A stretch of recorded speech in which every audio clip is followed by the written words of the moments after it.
no recession here, but we went up and we're on a high level of economic activity, but no longer growing. Same in Hong Kong. And in the meantime, the ordinary people are suffering because the cost of living has gone up so much. The same is true in America. So what's the end game going to be? What's the catalyst going to be? Because right now we're all happily kicking the can down the road. Different governments are doing it. Yes, absolutely. Kicking the can down the road. And each time they give a kick, they hurt their foot a little bit more. And it will end badly. The only question is, will we first have, say, a minor economic crisis and then huge money printing? I mean, by huge, I mean going up into the trillions, as I mentioned before. Or do we get into some inflationary spiral first? Because I just want to mention one thing. Why are so many product prices in Singapore and Hong Kong much more expensive than in the US? Because when you have asset inflation and high property prices, the shops, they have to pay higher rents, and so they have to charge more for their products in order to break even. So asset inflation can essentially flow into consumer price inflation at some point. And it's certainly been flowing into asset prices as well. And that's what it is. And we have a viewer question for you, Mark, from James Flynn. And James wants to know if you think, topical question, internet stocks like Twitter, Facebook, LinkedIn, do you think they're fairly valued?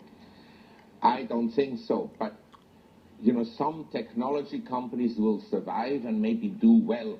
All I can tell you, when I started to work in 1970 on Wall Street, the most, say, popular stocks were companies like Polaroid, Kodak, Boros, Digital, Mohawk Data, Memorex.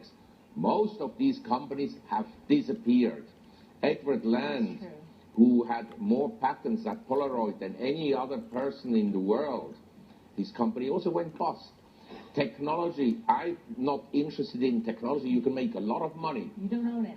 But no, I don't. I leave it to you. What's your best piece of advice for investors? Well, you know, best advice depends for whom it is. I think we have this huge pool of liquidity in the world. It will flow here, it will flow there. Last few years, the US has outperformed just about anything else. Yeah. I think some European companies are relatively inexpensive. I think the Vietnamese stock market is inexpensive. There's low liquidity there, but it's inexpensive.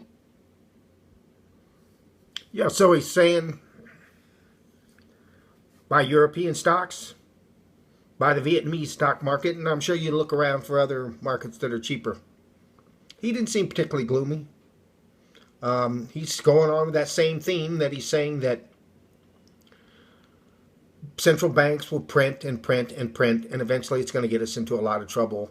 But there's still going to be very strong stock markets. That's what he's talking about, that giant pool of liquidity, and that's going to keep going. So there we go again. He's gold. Dr. Marc Faber. Take care.